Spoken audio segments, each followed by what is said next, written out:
Shalom and welcome to another in our series of podcasts from Temple Beth Am, a dynamic center for conservative Judaism in Los Angeles. This is a recording of Rabbi Adam Kligfeld's weekly Rashi study class. Hello to anyone who's listening via the Temple Beth Am podcast asynchronously. Happy New Year. First time I'm seeing many of you since the Sylvester holiday. And just a quick explanation for why we're doing it like this. I was supposed to fly back to Los Angeles last night and then obviously teach this class in person. I'm actually on the East Coast now. My father, unfortunately, is in the hospital and not doing well. So I'm in Connecticut for a few days to be with my mother and my father. And we'll hopefully fly back to Los Angeles before Shabbat. But it had been a long time since we studied together, and I wanted to not cancel that. Just a sweet way in which the Jewish community sometimes takes care of one another. I'm currently at Yale New Haven Hospital, and I emailed early this morning. I found an email address for one of the Jewish chaplains at Yale New Haven. And I said, I'm a colleague visiting from Los Angeles. I have to teach a class at 11:30 local time. Is there a quiet room in the hospital that I might be able to use? And this lovely chaplain said, why don't you use my office and I'll go do rounds. So I'm in the office of a colleague I'd never met before. Rabbi, I'm now forgetting her name, something Tenenbaum. I just met her briefly, and I love it when colleagues go out of their way to support each other. So I'm grateful for that. And it's nice to see you all. It's been quite a long time. I think that you had a bunch of sessions with Leonard running the class, but I know one of them didn't work because the Zoom didn't work, and I apologize for that. But it's nice to be back with you, and I look forward to being back with you in person next week. I also don't have my books with me, so I'm going to be just using online resources. So I won't be able to.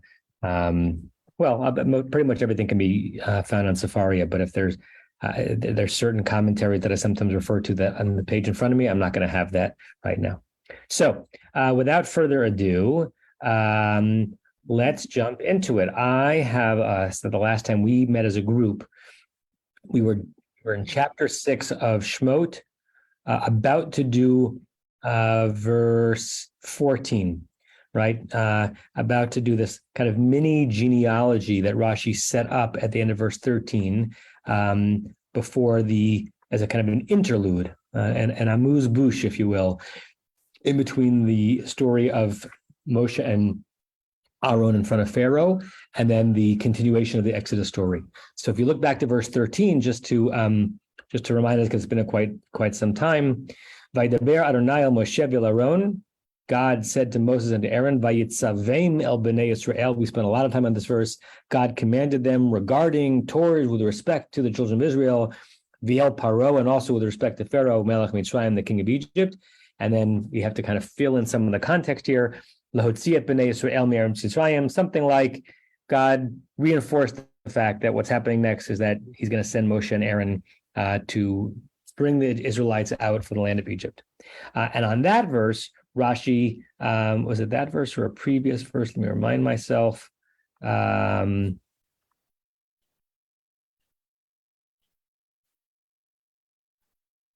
so it was in that verse that that Rashi said that we're going to be taking this little interlude to do a little bit of an understanding as to where Moshe and Aaron come from. If they're about to be sent back into the Israelites to bring them out of Egypt, let's remind ourselves how they are connected, what their yichus is with respect to the people that they're about to be trying to save, right? So that was Rashi on verse 13. And now we get to verse 14.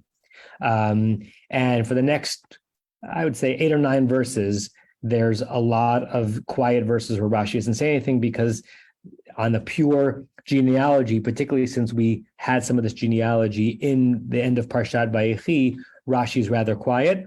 Mostly he's going to pipe up when there's a question as to why we're even in this material whatsoever. Okay, so any questions before we jump into verse 14?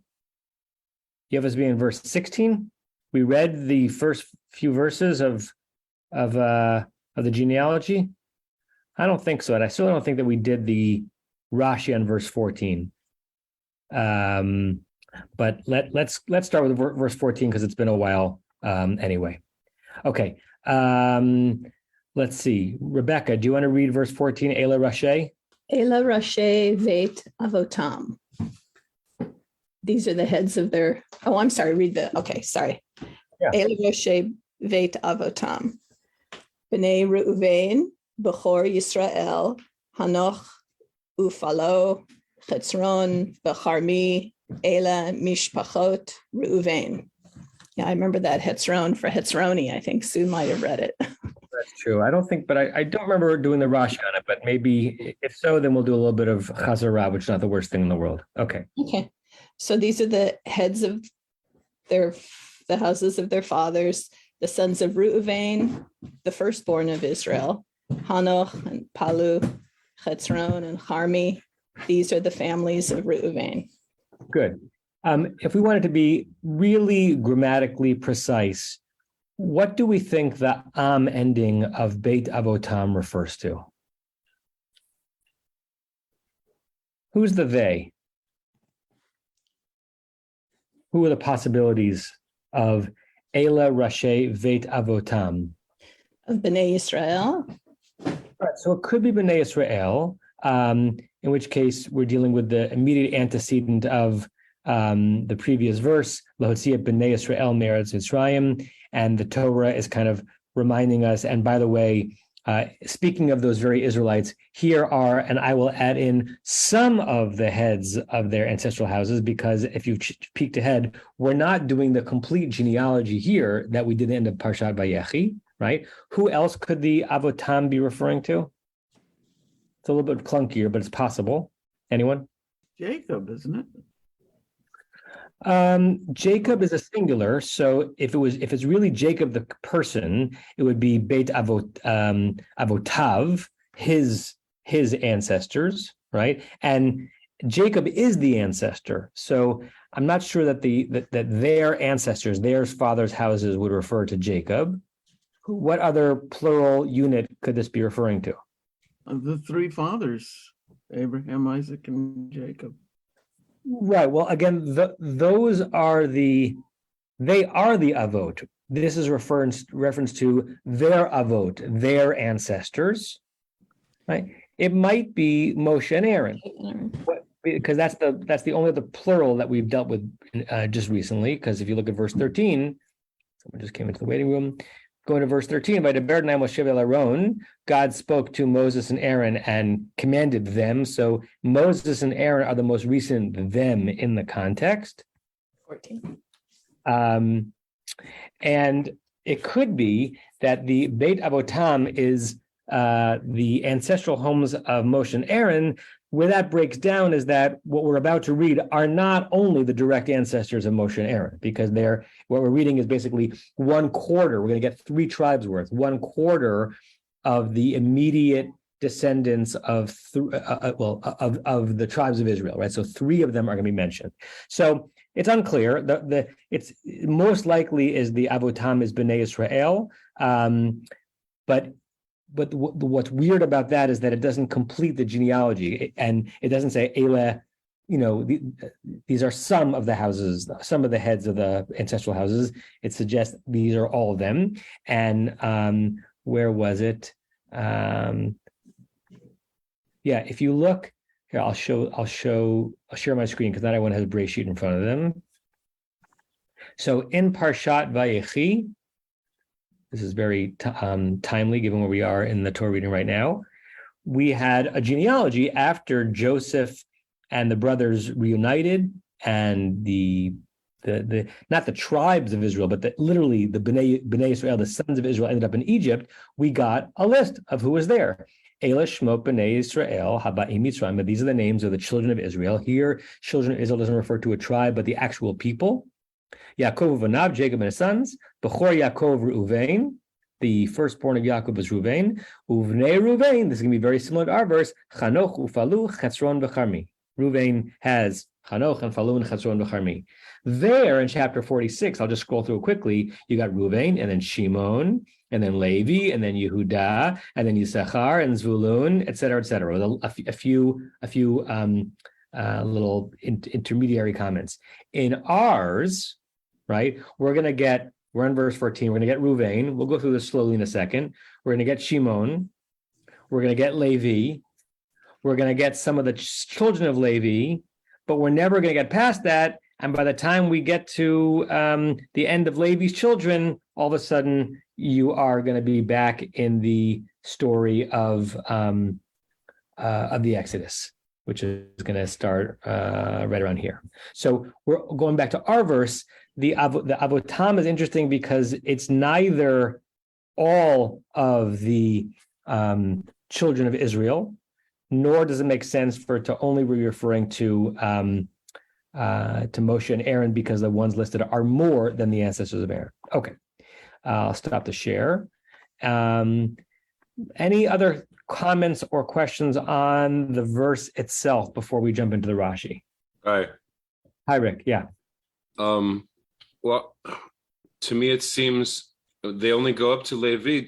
The text is just giving us a reinforcement of who Moses and Aaron's family is. It just goes up to Levi, and then they get into Gershon.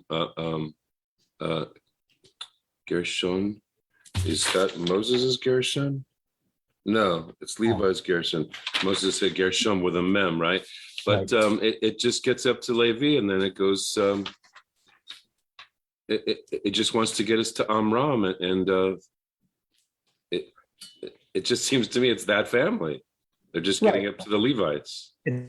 Right. So one way of understanding it is like I need to give you some information about the third of the children in the lineage. I'm going to start with number one, Reuven, and when I get to the one I really want to get to, I'll stop there. I don't need to do all the others, right? The Torah. I think so.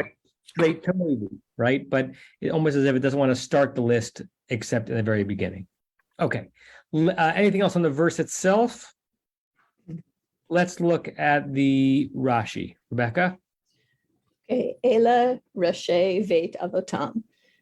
Mitoch shehuzkak leyaches shivto shel Levi ad Moshe va'Aharon bishvil Moshe va'Aharon hidchil leyachasam derech toldotam meruven. Right. So before, as you're about to translate, you'll realize that that Rick Muller and Rashi are the same person, because this is Rashi saying essentially what Rick said. Translate. Mm-hmm. So mine says since Scripture was required to trace the descent of the tribe of Levi until Moshe va'Aharon, because of Moshe va'Aharon, it began to trace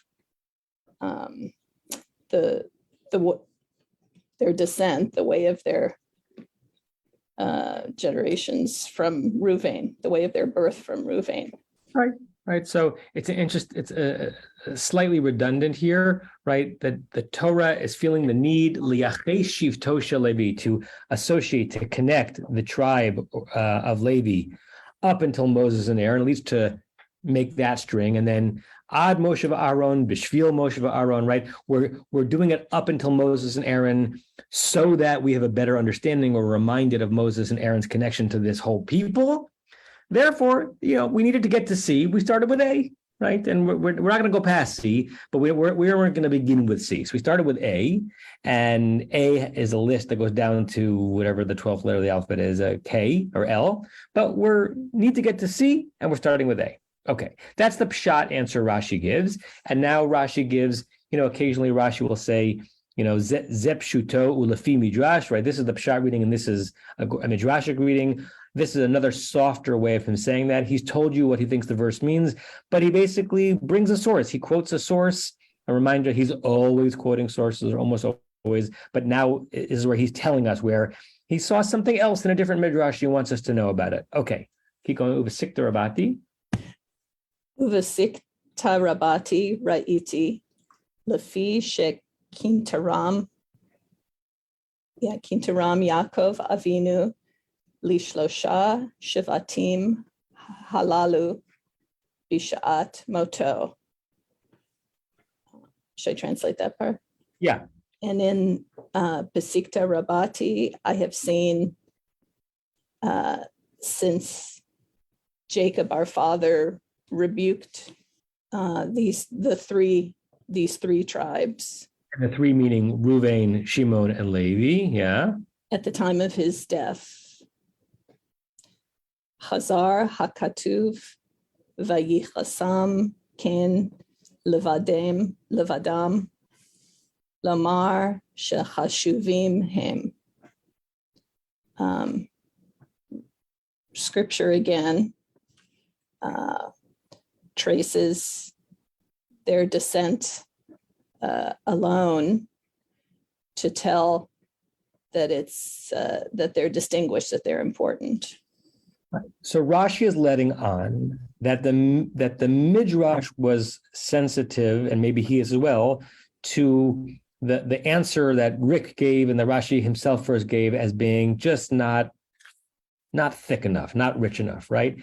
Like it makes sense. Yeah, you have to get to you have to get to C, so start with A, but I can imagine the understated part of the Midrash and Rashi saying, if you needed to get to Levi, just go to Levi. There really isn't a need to go to Reuven or Shimon. Either you're listing all the sons and you're doing a full genealogy, or just do the genealogy that's significant. And the only thing that's significant here in the narrative is for the reader to be reminded that Moshe and Aaron have a direct line to one of the 12 sons, therefore one of the 12 tribes, and therefore they're involved relationally, right?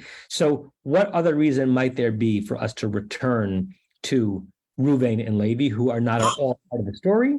He reminds us that in Parshat Vayechi, I'm going to bring up on the screen, because not all of you have Breshit in front of you.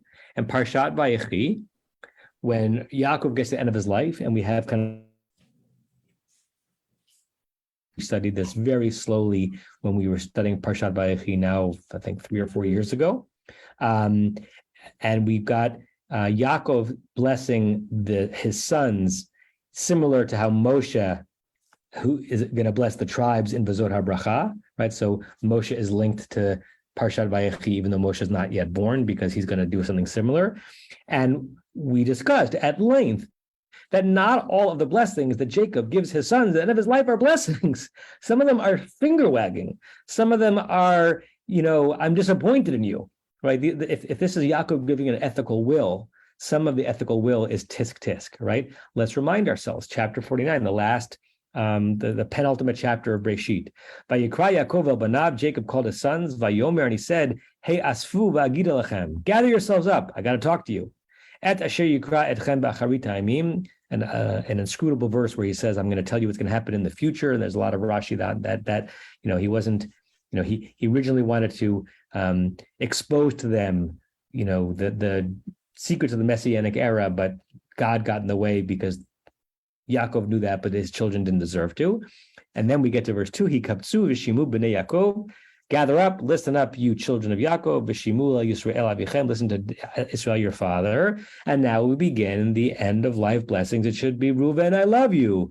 Reuven, you're my firstborn, and therefore I have such beautiful things to say about you. What do we get? Reuven b'chori ata, Reuven, you're my firstborn. Kochiva reshit ono, reshit oni, kochiva reshit oni, you're my strength and the head of my power. Yeter se'et v'yeter az, you've got some hubris and you've got some force to you. This can be read in more than one way.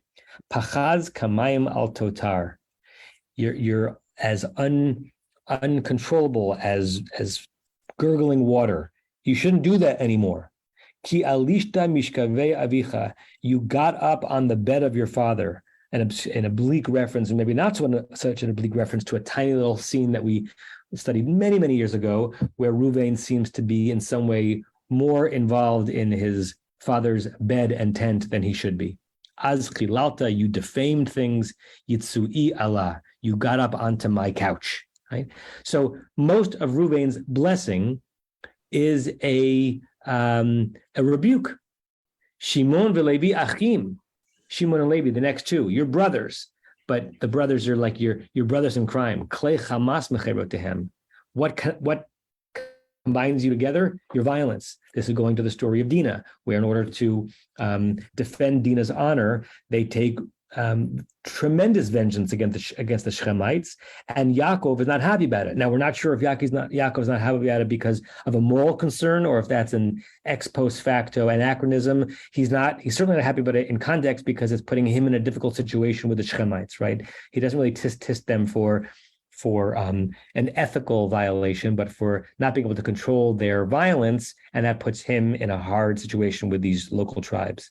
Besodam al tavo nafshi, let my spirit not kind of hold secrets with them. I don't want to be in a council with them. Kalam al techad kvodi, let not my glory get intimate with them. Kivi apam hargu ish, in their ire they killed a man, whoever tzonam ikru shor, and they maimed a bull with, basically willingly, based on what they wanted to. Arur apam, in this bracha we've got a curse. I curse their fury, ki az, because it's strong. The evratam ki kashata, and their anger because it is so harsh. Achal keim bi'Yaakov, I'm going to disperse them, Shimon and Levi. Va'afitzeim b'Yisrael, and they're not going to hold on to their contiguity. Okay, so going back to our verse, or what Rashi's saying in our verse, as Rebecca translated it.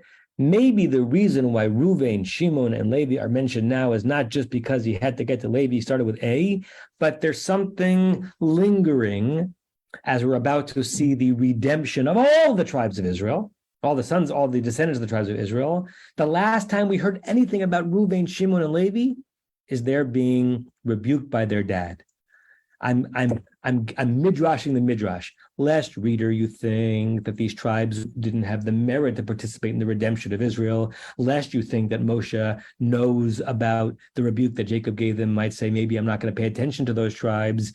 Lest you think that just because Moshe is a descendant of Levi doesn't mean that he feels connected to all the Levites, given the fact that the Levites were given this curse by their father. Kamash Malan, the text comes to teach us all of the children of Israel are the children of Israel. They've been reunified in some way, and they're not going to get special treatment, certainly not special negative treatment. And so by mentioning the names of Reuven, Shimon, and Levi, I'm personifying the text, restore them to the status from which they had slightly been dropped at the end of Yaakov's life, which again is the last time we've heard anything about them, except when we heard about the man Levi as Moshe is introduced into the story in the second chapter of Shemot. Okay, so that's Rashi's bringing in Psikta Rabati after he told you what he thinks the plain meaning of the text is. And let's see if there are any reactions. I see Stevie.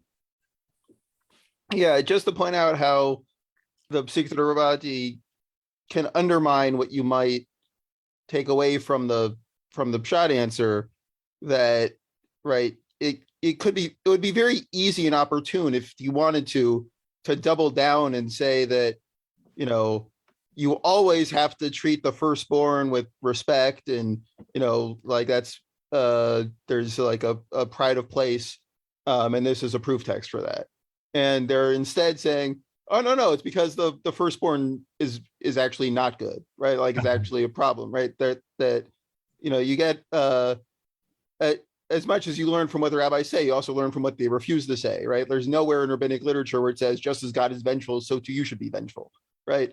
That, so by sort of, it still includes, he still says what the pshat is, but it's like, oh, don't take that too far, because there's also this midrash that goes in the exact opposite direction.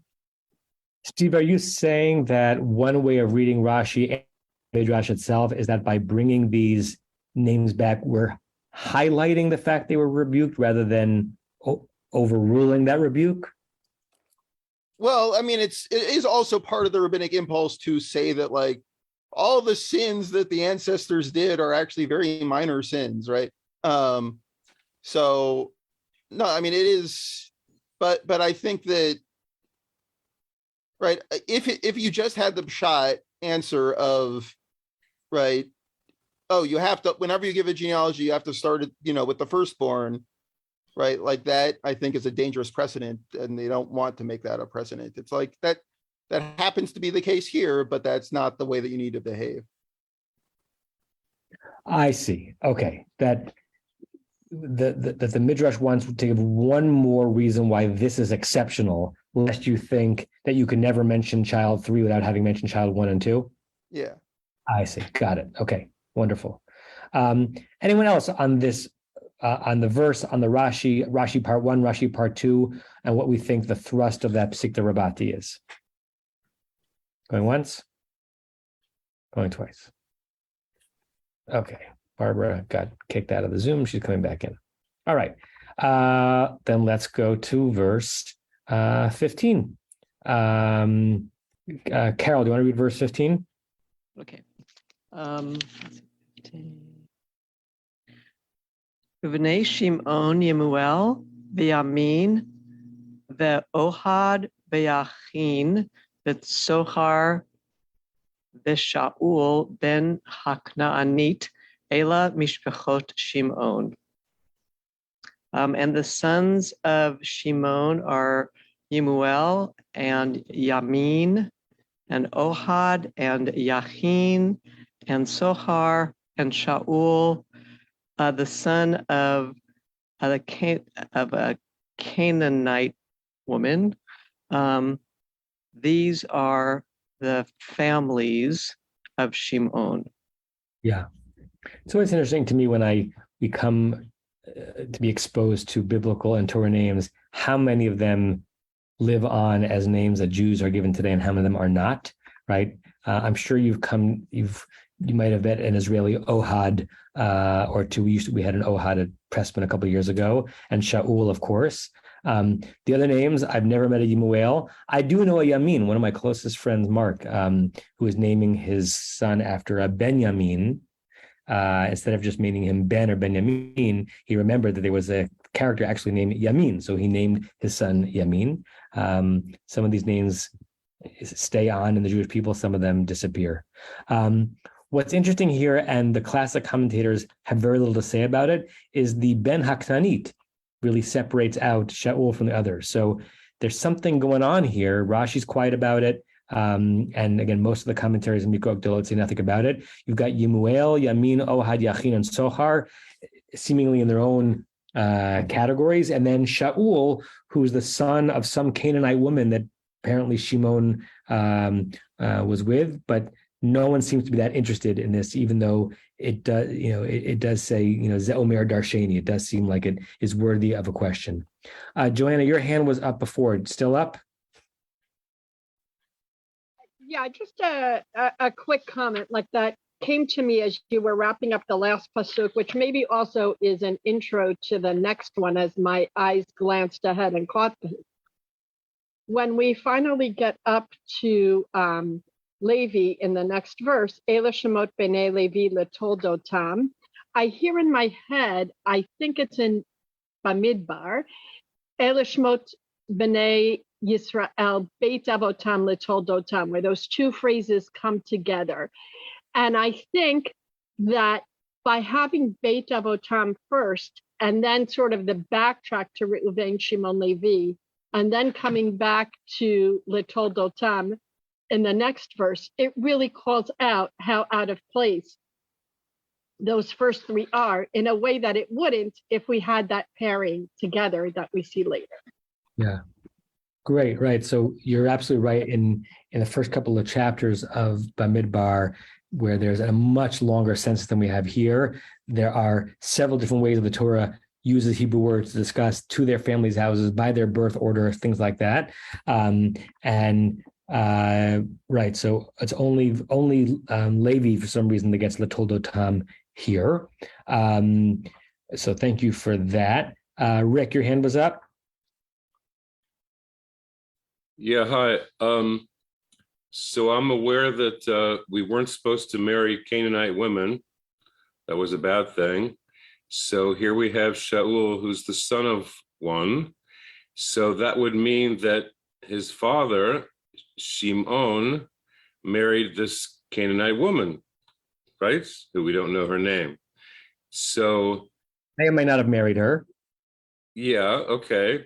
Maybe they didn't have a whole big ceremony, but I think it's interesting that we include it to show that Yeah, some of our people still married Canaanite women, even though Jacob Israel, Yisrael sent Jacob away so he wouldn't, and then he was upset with Esau that he did, right? Is that the way it went? So they were a source of bitter spirit to Jacob. Yeah, to him, but not so much to the rest of the family. That it was okay, or it was okay with Shimon to do that. I never thought about it before, but they're mixing with. I mean, it's a good thing to. I don't know. I'm just saying that Canaanite, that's Shimon's wife. We just don't know her name, right? There's no midrash on who she was. We know nothing about it. I'll share with you really some arguments from silence here. So this is Sepharia on this verse, right? So if you click on the verse, right up here, it tells you all the places where there's classic commentary. It doesn't mean every single possible verse of potential commentary, but most of the top 50 rabbinic medieval commentary that you would study in a verse. So if you click on commentary 6, right, there's 6 total comments on the whole verse, and representing only 3 different commentators. One is Ibn Ezra, and you see Ibn Ezra has 2 comments on the verse. None of them has to do with the word Haknanit. You see all these people who are gray, right? It means that they don't say anything on this verse whatsoever. You have to go all the way down to JPS, which is a modern commentary, not a rabbinic one, and also is basically quoting Rashi on the word Shaul, but nothing having to do with the Khanid. No one on this page says anything about that. I find that odd because there's so many small little deviations from what you'd expect in the text that would send medieval commentators down pretty elaborate rabbit holes, but nothing here. We don't know why. Might there be an obscure midrash that's not brought by the commentators that I'm not aware of? Sure, but it's not shouting out. Like sometimes you open up the Mikra Gdolot and you can see that all of the medieval commentators were agitated about something. They're just not here. I see Rachel, I see Elon, I see Lynn and Rebecca. Go ahead, Rachel. Just quick reference. I'm assuming that all of Jacob's male offspring, all 12 of them, had multiple wives and probably several concubines. And what distinguishes this sentence is the designation that this particular son of Shimon had a Canaanite mother, that among the wives and concubines was a Canaanite woman, and that I find that very almost like what's distinctive about it is that he is mentioned among the sons, not that his mother wasn't Jewish. And that, like my chat comment was paternal descent, that again, just what I find notable is that he's listed among the sons, and that among my guess is that there were large numbers of offspring whose names are not recorded, that these are the adult offspring that at the time may have had their own, in the future, may have their own military divisions, but that Shimon had umpteen children, and these are the ones that are named here. So you said a lot of interesting things. I see a lot of hands up. So all of a sudden, we're now very interested in Shaul ben Khanit. I'm curious, without being able to say anything of significance about it, your supposition that we're only meeting a portion of the offspring the supposition being that we're meeting the portion of the offspring that are significant, or I think what you were maybe suggesting, the portion of the offspring that were born between Shimon and these siblings and their quote unquote Jewish spouses, right? When you write your tshuva for the law committee about honoring patrilineal descent, you'll use this verse, a reminder of the anachronisms going on here, that if you go back early enough in Breshit, the notion of our ancestors having had a Jewish or Hebrew or Israelite spouse was incomprehensible because there weren't enough generations of said people to be married to, right? So let's posit that Sarah, is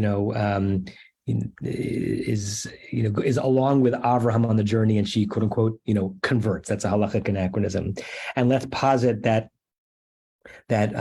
when Rebecca and Rachel are chosen for their virtues, that they come into the fold, right? There's nothing that suggests that the many spouses that Jacob's children find are somehow descendants of people who had been, learned at the conversion school that Abraham and Sarah set up, right? I think we have to assume, as you learn the mythical beginning of a people, that it takes a couple of generations, and a couple of generations might mean hundreds of years in actual elapsed time, for there to be enough people to even know about the new wisdom of this monotheism, to be descendants of people who live that way, such that there isn't, by definition, quote unquote, an intermarriage, and there aren't people who are passing on their lineage through their father, right? So I presume if we kind of map modern halachic thinking onto this generation, which is a weird thing to do in general, I'm imagining that most, if not all, the children of the 12 tribes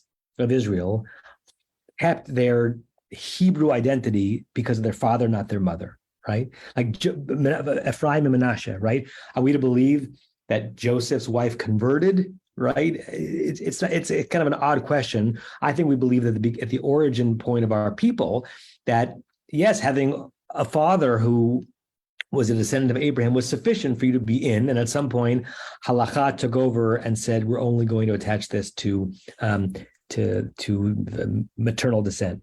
And by the way, it's a very interesting question for modern Jews to be thinking about, as you know, that when the Reform movement made the decision to honor patrilineal descent a generation and a half ago, that in some ways made a whole lot of sense when it comes to modern understandings of how to know where people originate from, and caused a lot of upheaval in the more traditional denominations, because all of a sudden you're not sure if the child that your son or daughter falls in love with at college who goes to shul and is involved in Jewish life is or is not a halachic Jew based on our definitions. And it is indeed the case that the conservative movement, every once in a while, thinks about this issue, so far has not made any liberal move on it. So there's a lot to be said there. And I think it's always fascinating and a little bit unsatisfying to map our halachic language that emerged from rabbinic interpretation of text onto the core text about the mythical beginnings of our people. Elon. So a couple of things on that point. One, this will now become one of my favorite verses as a supporter of patrilineality. I certainly will quote this frequently.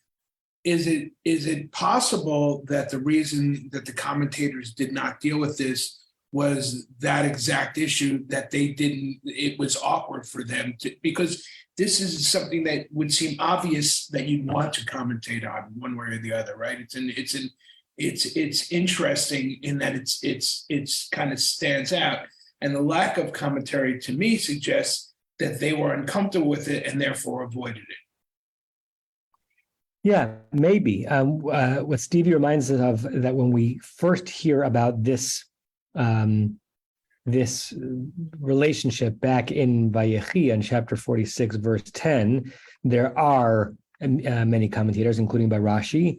Maybe the reason why it's not brought forward here is because they feel they've been there, done that, although that's not always the case. Sometimes when a commentator has commentated on the first instance of something, they come back and they self-refer or they offer another layer. Or maybe when it comes to determining the genealogy for the purposes of connecting these families to the upcoming redemption, the notion of this Canaanite woman doesn't want to, they don't want to go back there. It's hard to know. It's always hard to make an argument from silence. But I do appreciate Stevie reminding us that the first time we learn of this in 4610, there are plenty of rabbinic commentaries on it. Leonard, Rebecca? This comment sounds kind of stale at this point, but I just wanted to point out that in the JPS book, there is a comment here on the Canaanite woman. And it says, this exceptional notice most likely reflects the disfavor with which intermarriage with Canaanites was viewed.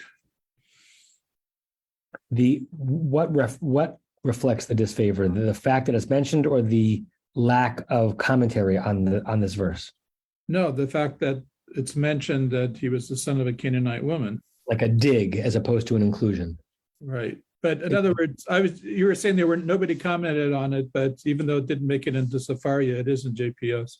Got it. Right. So, right, you could read this as, so Shimon had these children, Yemuel, Yamin, Ohad, Yachin, Sochar, and even Shaul, who is the son of the Canaanite woman, belongs in this list, and also Shaul ben Aknanit, right? Like the tone of voice that you use when reading into that verse impacts what you're conveying in terms of whether it's to include or to exclude. Barry.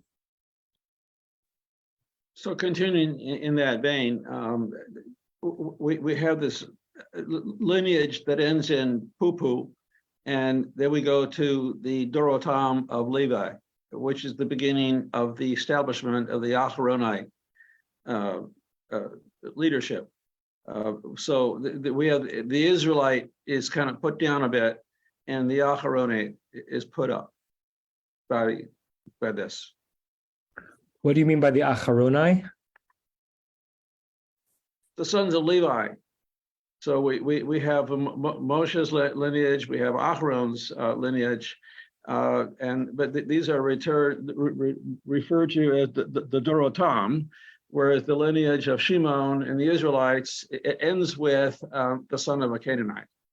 It's kind of odd, but it's like putting down the Israelite to a level below what the Levites are. So we have Moshe and Aharon, and we're going to have the priestly clan coming out of that. Mm-hmm. Okay. I think they wrote that. I think they wrote this. Okay, Rick. Hi. So looking at through the trope glasses that I have, you've got Yemuel, Yamin, Ohad, V'Yachin, V'Tzochar. They're in a unit, right? The Kadma leads into Mapach, Pashta, Munach, Sakev, Katan. So that's a unit. But still, V'Shaul ben HaKananit, that has the Etnachta, which is, especially in this sentence, it's kind of the high point. So I don't think that they're putting down Shaul and the Kananit. I think the music, at least, is raising her up.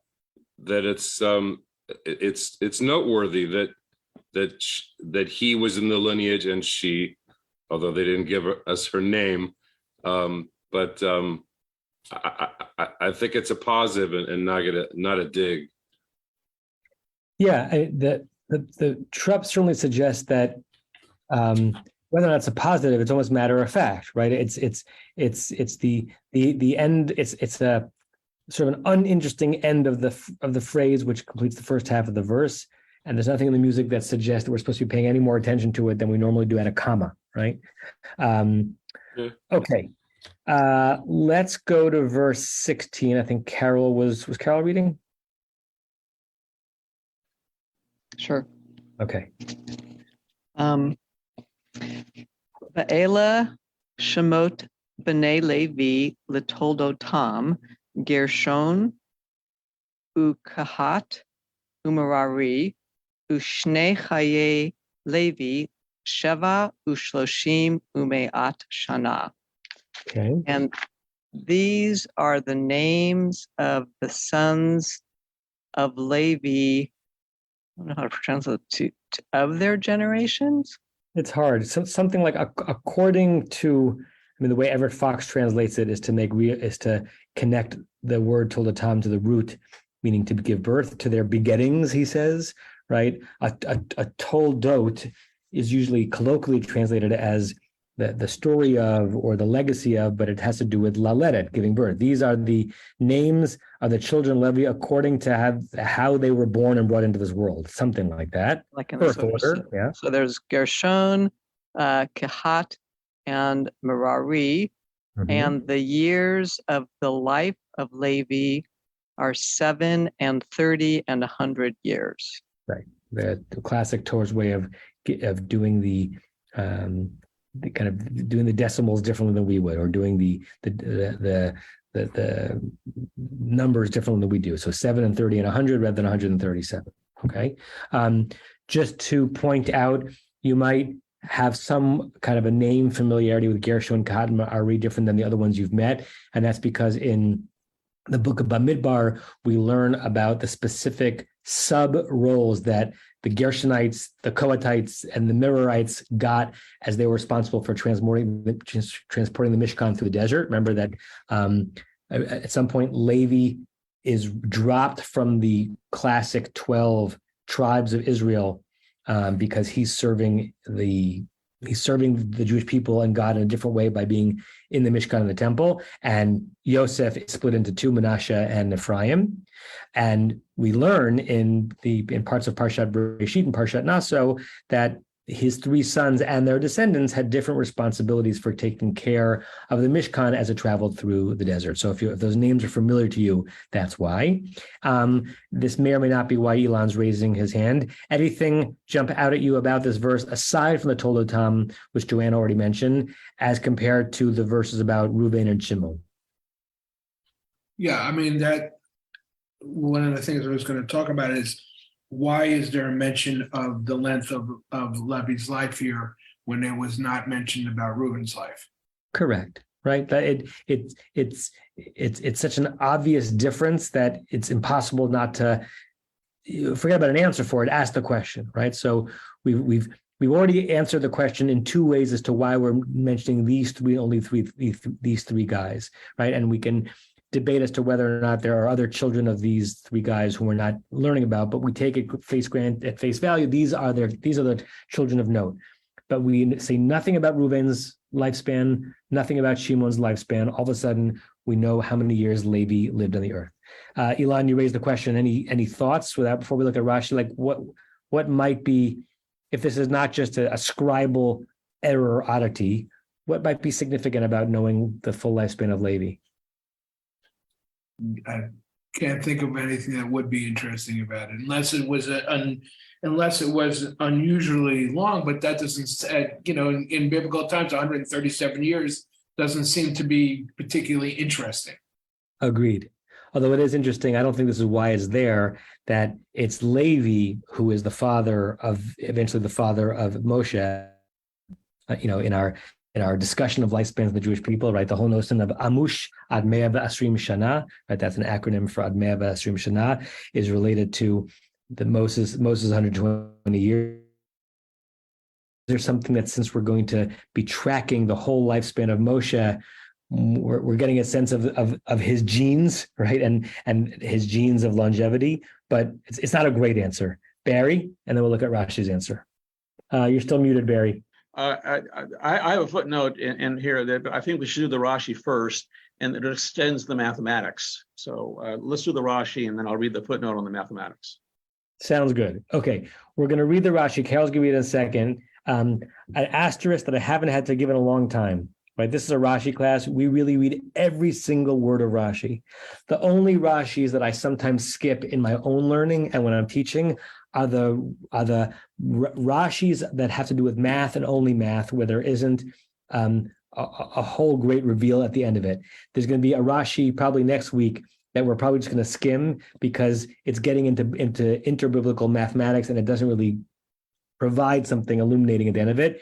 This one we're going to do, even though it involves some math, because there's something interesting that it designates. But there were Rashis in the book of Bereshit that sometimes are just skipped over because it's really just abacus and bead counting and not really adding to our sense of what the Torah is all about. Okay, so let's read Rashi on this verse. And let's go back to Carol.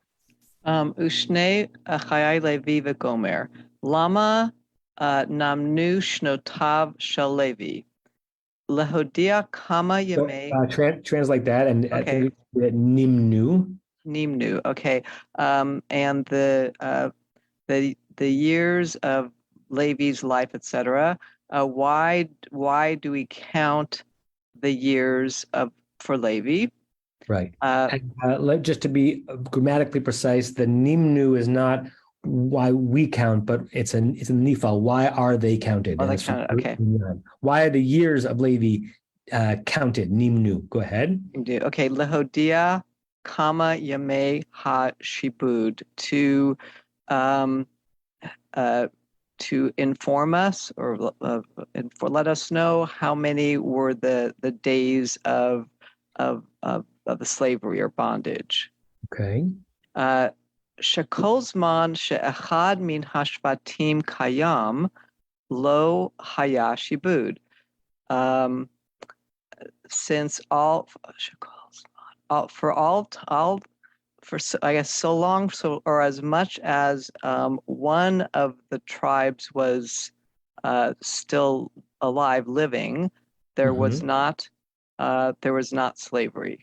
Right. So Rashi is quoting a midrash from Shemot Rabbah that suggests that none of the actual enslavement of the Israelites in Egypt happened when any of the actual sons of Yaakov were alive. What is the midrash based it on? Rashi continues to use Shenemar. Shenemar in Shemot Al-Vav, Vayamat Yosef v'chol echav. So as it says in Shemot Aleph 6, Joseph died and all of his brothers. Right. And afterwards in Shemot 8, Vayakam Melech Hadash, a new king arose. The Levi Ha'erich Yamim al Kulam, and Levi had a length of days outlived all of them. Okay, if we put all this together, Rashi quotes Shemot Rabbah that says we have a received tradition that enslavement itself did not begin until not a single son of Yaakov remained on earth. How do we learn that? Because it says first that Yosef and all his brothers died, and only after that do we learn about the king who arose, who knew not Yosef, who decided that the Israelites were getting too numerous and decided to enslave them. And Rashi says through this midrash that the reason why we're learning of Levi's length of days here, it's a cousin to what Elon was suggesting. Not that it's that much longer than other people were living at that time, but he is the longest living or the longest lasting of Yaakov's sons.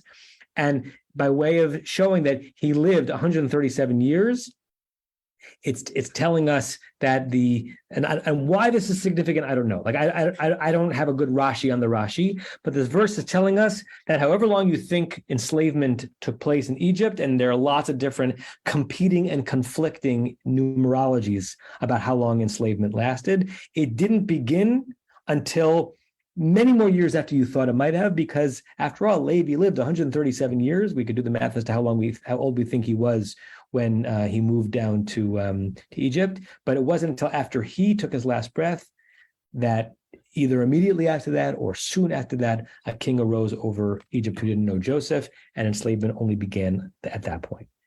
Anyone want to proffer a Rashi on the Rashi? Like why? Like that might be like a somewhat satisfying explanation as to why we're hearing Levi's length and not others. He was the longest living son of Yaakov, but is there a so what that anyone can come up with, Barry? Well, let me just read this footnote because it's interesting. You may want to have a pencil and paper to add these numbers up. Where was it here? So Levi was 43 years old when Yaakov and his family came to Egypt.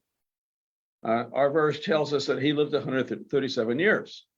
Consequently, he was in Egypt 94 years. So 137 minus 43 equals 94, during which time there was no enslavement. The total sojourn of Bnei Israel in Egypt was 210 years, see Rashi.